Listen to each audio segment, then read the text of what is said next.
இன்னைக்கு என்ன பண்ண போகிறோம்னா ஆம்கா பாப்பாடு பண்ணுறதுக்கு என்ன பண்ணணும்னா இது எல்லா சமயத்துக்கும் வச்சுக்கலாம். இப்போ மாங்காய் கிடைக்கிற மாம்பழம் கிடைக்கிற சீசனில் வாங்கி பண்ணோம்னா நம்ம அதை வந்து த்ரூ அவுட் த இயர் நம்ம வச்சுக்கலாம், வீணாக போகாது. ஃப்ரிட்ஜில் வச்சுருந்தோம்னா இதுக்கு கிளிமூக்கு மாங்காய், அதாவது ஜாஸ்தி வந்து இது திதிப்பாக இல்லாமையும் அதை புளிக்கவும் கூடாது. இது பழுத்திருந்தாலும் பரவாயில்ல, அது இது காயாக இருந்தாலும் பரவாயில்ல. எனக்கு ஹாஃப் ரைப்பன் அந்த மாதிரி பாதி பழுத்த மாங்காய் கிடச்சிது. அதில் ஒரு 3 மாங்காய் நல்லா இவ்வளோ பெருசு, அதாவது ஒரு 1.5 கிலோ இருக்கும். அதை கட் பண்ணி போட்டுருக்கேன். இப்போ இதை என்ன பண்ணணும்னா இதில் தால்ச்சீனி, அதாவது சின்னமன் இவ்வளோ பெரிய இந்த ஒரு ஸ்டிக்கு, இந்த சுருள் பட்டை அப்படின்னு சொல்லுவா இல்லையா, அது ஒரு பட்டை, அது வாசனைக்கு அது போட்டுக்கணும். அதுக்கப்புறம் வந்து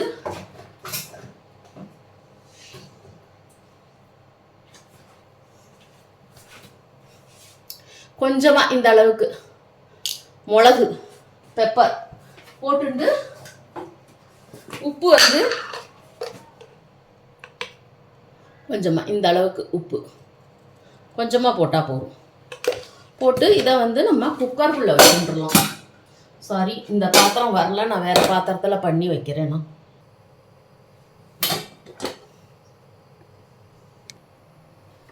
இப்போ நம்ம என்ன பண்ணுறோன்னா இதில் சுருள்பட்டை, மிளகு, ஒரு 10 மிளகு இருக்கும், கொஞ்சமாக உப்பு, இவ்வளோதான் சேர்த்துருக்கோம். இதில் இது கிளிமூக்கு மாங்காயாக இருக்கணும், நல்ல பழமாங்காயாக இருக்கக்கூடாது. அதுதான் பெஸ்ட்டுன்னு சொல்லுவா. பழமாங்காய் பழத்துலேயும் பண்ணி பார்க்கலாம். பட் இதை வந்து குக்கரில் வச்சு நல்லா மூடி வெயிட்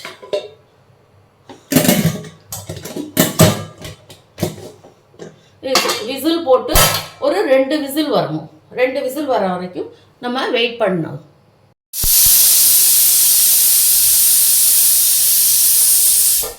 இப்போ ஒரு விசில் வந்திருக்கு, இன்னொரு விசில் வந்துருக்குன்னா நம்ம நிறுத்திடலாம், வரப்போகிறது. இப்போ 2 விசில் வந்துருக்கு. இப்போ நம்ம குக்கரை ஆஃப் பண்ணிடலாம். இது ஸ்டீம் போக விட்டு நம்ம திறந்துட்டு எப்படி பண்ணுறதுன்னு பார்க்கலாம். இப்போ குக்கரை அணைச்சி கொஞ்சம் நேரம் ஆகிடுது, ஸ்டீம்லாம் போயிடுது. இப்போ இதை திறந்து பார்க்கலாம்.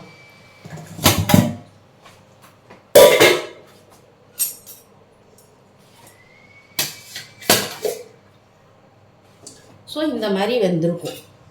நீங்கள் பார்த்தேன்னாலே தெரியும். இந்த மாதிரி தால்ச்சீனி வாசனை எல்லாம் அதில் இறங்கியிருக்கு. இதுக்கப்புறம் இந்த தால்ச்சீனி தேவையில்லை, அதாவது இந்த சின்னமன் தேவையில்லை. இதை தூக்கி வெளியில் போட்டுடலாம் குப்பையில். அதுக்கப்புறம் இதை வந்து மிக்சியில் அரைக்கணுன்னாலும் அரைக்கலாம். அரைச்சா என்ன ஆகும்னா இதில் நம்ம போட்ட அந்த 10 மிளகா இருந்தாலும் அதுவும் சேர்ந்து அரைஞ்சி போயிடும், கலர் மாறிடும். அதனால் நான் இதை என்ன பண்ண போகிறேன்னா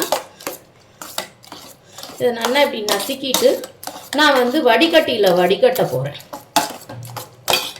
ஸோ இந்த மாதிரி ஒரு இல்பச்சட்டியில் வடிகட்டி வச்சுட்டு அதில் வந்து இப்படி போட்டு கொஞ்சம் கொஞ்சமாக நம்ம வடிகட்டினோம்னா அதில் இருக்கிற அந்த நார், அதுக்கப்புறம் இந்த பெப்பர், இது எல்லாமே வெளியில் வந்துடுங்க. பாருங்க, நல்லா வடியறது பாருங்க.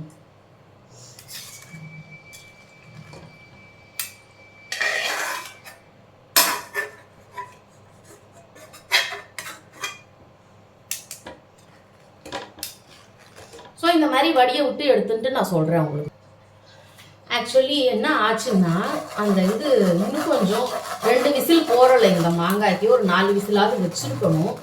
ஸோ நான் என்ன பண்ணேன்னா மிளகையும் அதில் அரைப்பற்றக்கூடாதுங்கிறதுக்காக ஒரு மிளகாய் எடுத்துட்டேன், வெளியில் எடுத்துட்டு மிக்சியில் சுற்றிருக்கேன். உங்களுக்கிட்ட ஹேண்ட் பிளண்டர் இருந்ததுன்னா ஹேண்ட் பிளண்டராலையும் சுற்றிக்கலாம், மிக்சிலையும் சுற்றிக்கலாம்.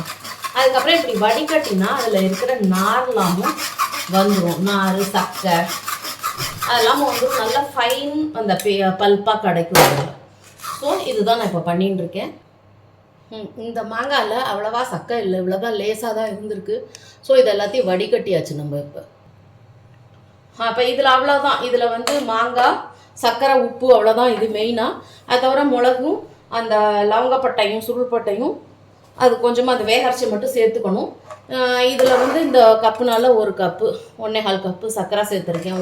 1.25 கிலோ மாங்காய் இருக்கும். அதனால இது வந்து கிளாஸியாக ஆகும் வெந்து, அது வரைக்கும் அது நல்லா வேகணும். அவ்வளோதான். இதுக்கு வந்து இந்த மாதிரி ஒரு தட்டை எடுத்து அதில் வந்து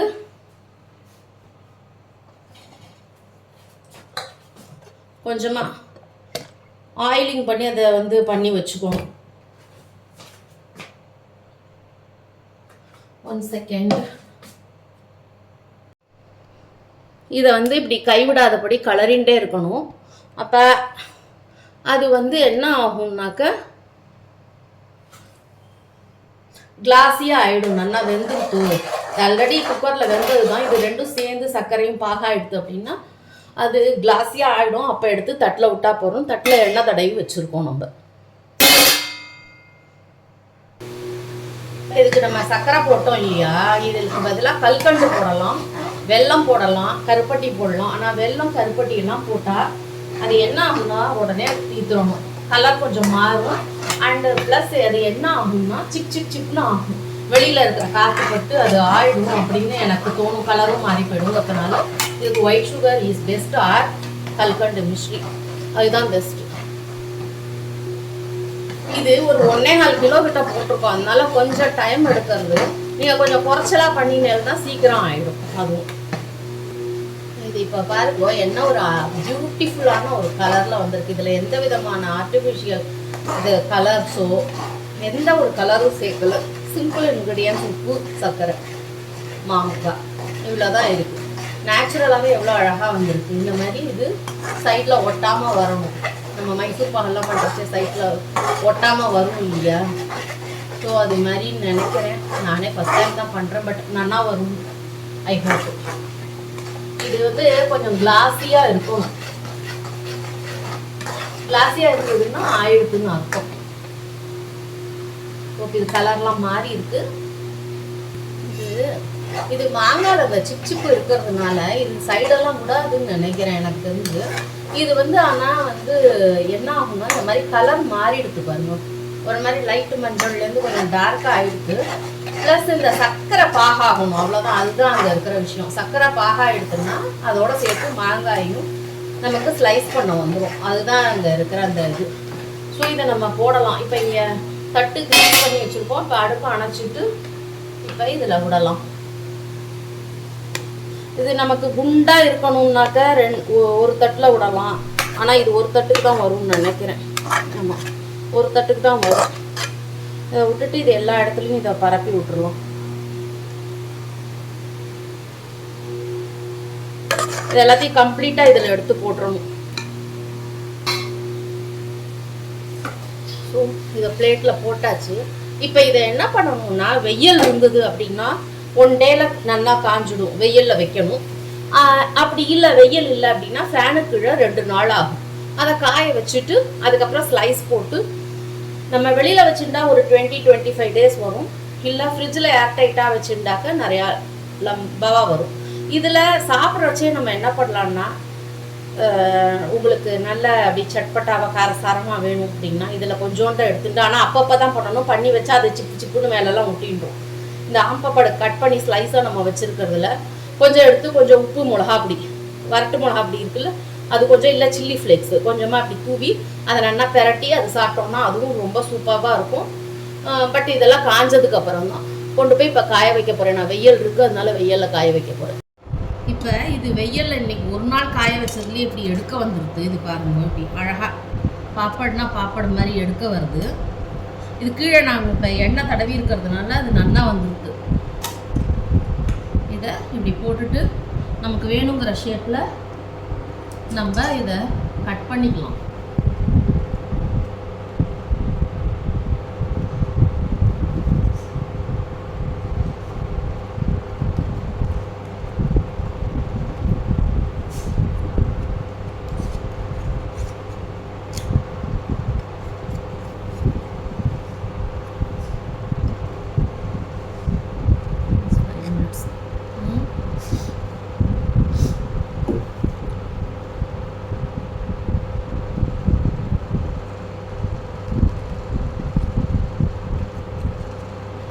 It is so satisfying.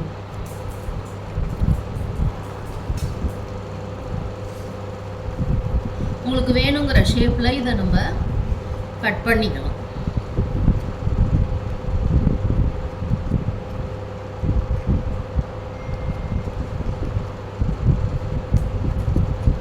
வேணுங்கிற ஷேப்பில் வேணுங்கிற சைஸில்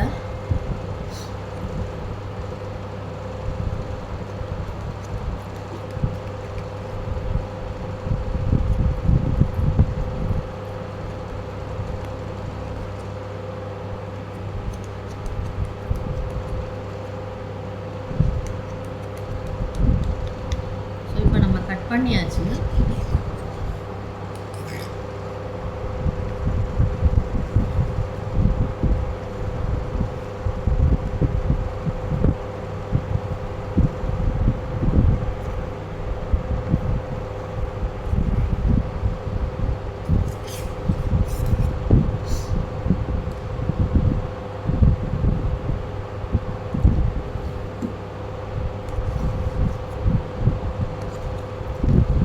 கொஞ்சம் கூட காய வச்சா நல்லா வரும். But it's okay.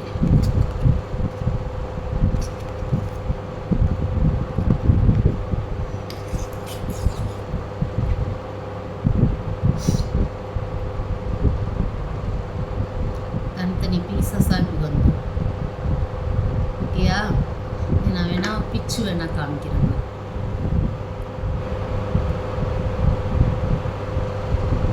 இன்னும் ஒரு நாள் காய வச்சா இன்னும் ரொம்ப நல்லா இருக்கும். ஓகேவா? இதில் வந்து ஒரு கொஞ்சமாக நமக்கு வேணும்னா இந்த அளவுக்கு பீசஸ் மட்டும் தனியாக எடுத்து சில்லி ஃப்ளேக்ஸோ ஆர் சில்லி பவுடரோ போட்டு அதில் கொஞ்சம் சால்ட்டு போட்டு அது சாப்பிட்லாம். ஆனால் மொத்தமாக போட்டு வைக்கக்கூடாது, சிப் சிப்னு ஆகிடும். ஓகேவா? பாஸ் இது நான் உங்களுக்கு நல்லாவே கட் பண்ணி காமிக்கிறேன் பாருங்க. நல்லா இருக்கும். நடுவில் பீஸ் நல்லா தான் வந்துருக்கு.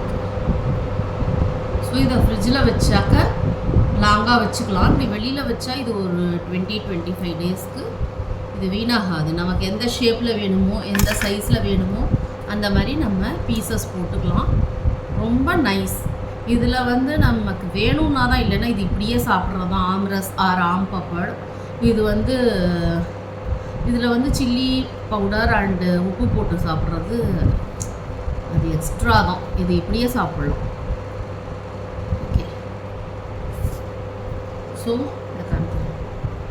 ஸோ சூடான இல்லை, சுவையான கலர்ஃபுல் ஆம் பாப்பட் ரெடி.